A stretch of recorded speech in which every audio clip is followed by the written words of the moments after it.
we are not your grandmothers and grandfathers in ACP. And I know some chapters that's what I think of.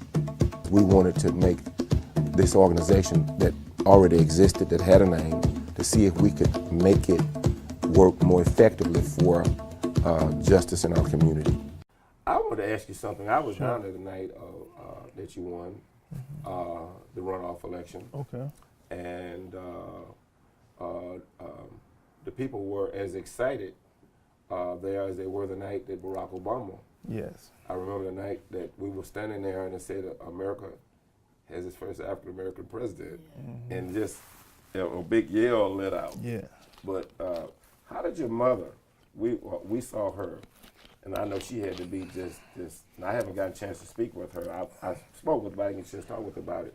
How did your mother and your uncles and cousins? They had to have been really excited about this. Well, let me say first of all, it was very special for my mother and father. Had to be. First, let me talk about the people. It was inspiring because I met a young man. I was walking down on S. Henry, and I seen him in the store, at the Magic store, and one of my little friends, Day, said, "That's the new mayor right there." He said, "You can't be the mayor." I said, "Why not? You black." I said, "What you mean, because I'm black?" He said, "You black?" I said, "No, I am the new elected mayor. And guess what? I'm showing you that you can grow up and be the next black mayor in this city. And I want to inspire the people of our community, whether they're black, white, male, or female. I want to inspire them that if your heart is in the right place and you want to do right by people, you can work hard and we can move the city forward." Now, reason why it was very special for my parents, especially my father. See, many people don't know that my opponent worked at Langston, I think 41 years. They don't know that. Mr. Kroom, you talk about it. City Councilman Kroom. And many people don't know that my dad retired from Langston after 40 years. So my dad had to go to work when he was sick. He was hungry, and we were full. He made sure when he can eat, we ate. I never had a story saying, well, I don't remember when we was hungry or when the light was off in the farm, because my dad worked himself to the bone. But my dad had to work on holidays because other superior people wanted to be off. If you understand what I'm saying. I understand. So my dad had to grind out for years and years. So they see his son overtake. Yeah, I understand. I would say overtake the man that pretty much, I wouldn't say had the foot on his throat, but I understand. Made him do the things and working where he can enjoy a lot of time seeing us grow. A lot of people that are not black don't understand when Barack Obama was elected president, why they looked and saw so many of us crying and joyful. They couldn't understand it. I said, but you don't understand that forever. We were told that we were less than. We were told that we weren't capable of. And then there were systems in place to make sure that we were not able to overcome. We didn't have the same access to wealth. We didn't have the same access to political information. So we lived in a less than position. So when Barack Obama became president, most of us lived vicariously through him. And now we can say that that's not true. Exactly. And so it was like a exhale moment. So I understand.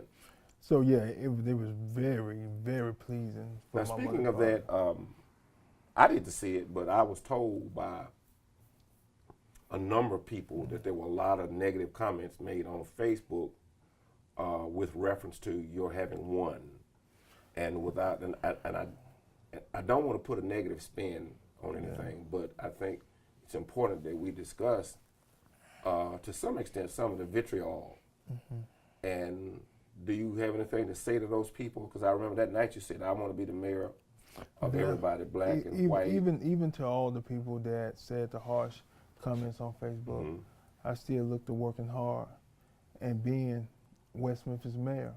And I hope 2 to 3 years from now that they be voting for me and out there supporting just as hard as anyone else.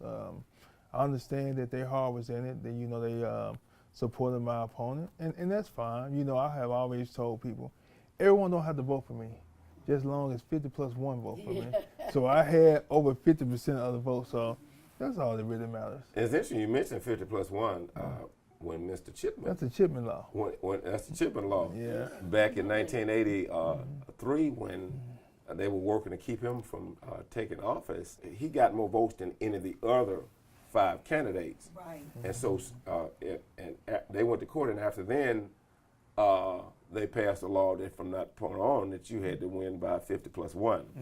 And so that's why a lot of people felt like we'd never get another black mayor. But a lot of people don't realize West Memphis is almost, if not 70% black. It is. Now the voting population may be a little bit different. The people registered to vote, but I think that was to some extent to your advantage. I think one of the things my running did, it united a whole new crowd of voters. A lot of young people got out and voted and supported me. Yes. You know, at one time, when I first ran the general election, now that I'm thinking over it now, and it may be just because, you know, I won, I may feel this way, but I was so upset that I had so many black men in the race. But each one of the men brought out a different sector of people. It did. And then I was placed into a runoff. And then it showed that the people wanted to unify. And they weren't just blacks, it was whites too that came over and supported me and got people more engaged in the process. I'm hoping that the next race for the school board actually is going to be an election for my council seat. Hopefully that the people get more engaged and get out and vote. Good. Well, we are excited, and a lot of people remember in 2009, after Barack Obama, first black president, took the oath of office, Senator Mitch McConnell, everybody remembers those words. He says, "Our job is going to make sure that he's a one-term president, which means we're going to do everything we can do to stop you." Yeah. So I want to say to you is that we're going to do everything in our power to make sure that you are successful. I thank you. And if you should decide to run for another term, then we hope to be there to support that also. As you know, the Clinton County NAACP is a nonprofit. Exactly. And we cannot, by law, support candidates, but we can support policies, we can support ordinances, resolutions. Well, I think you all have been very fair because I remember a debate or a hearing, we would call it, that you all invited all of the candidates out and pretty much gave us all the same questions. Sure. And, you know, some answered it the way they felt, you know, so I don't think you ever revise. Well, you know, as you know, we commented on and told the public how we felt, how some of those questions were responded to, and some people may have been offended. But I say, you know, our job is we're advocates for civil rights and due process under the law. And when we ask people questions about how will you protect the citizens, and you can't answer that, then it's our job to deal with that. Yeah. Thinking about that night, coming to an NAACP meeting, I wouldn't have expected you to ask any differently. Okay. Because that's what your organization stands for. And the questions that you asked were very important due to the history of West Memphis. See, many people don't understand that pretty much everything that everyone has seen in the world has already happened here. You know, people talk about, well, the police shot a young child. Deontay Farrell was shot before. Trayvon Martin and all of them were shot. You talk about the officers in Dallas that were shot. Brandon Powder and Michael Evans were already shot before that even happened. You talk about the school shooting in Columbine and all that. Right up the road in Jonesboro, we had that same shooting. Individuals being shot, that's committing a crime and killing. So all the same things that people have seen around the world, it has already happened here. And we should have been in a better position to show the world how to respond to it. Yeah. But, you know, due to certain situations, we never had an opportunity. But as mayor, I plan on leading in the right way.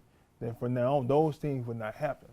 I really believe as a mayor, I'm going to be a mayor that requires accountability from every department head. Thank you. Thank you. That's Thank you. right.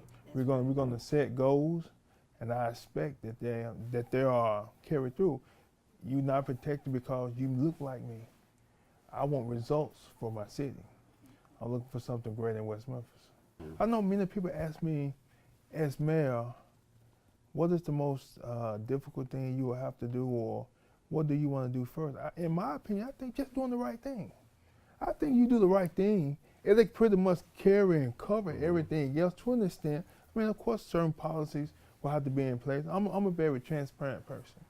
So I will make sure that I will work with my council.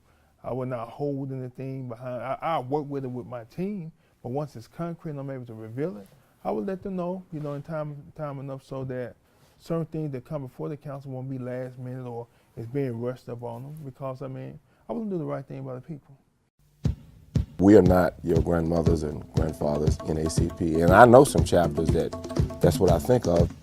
We wanted to make this organization that already existed, that had a name, to see if we could make it work more effectively for justice in our community.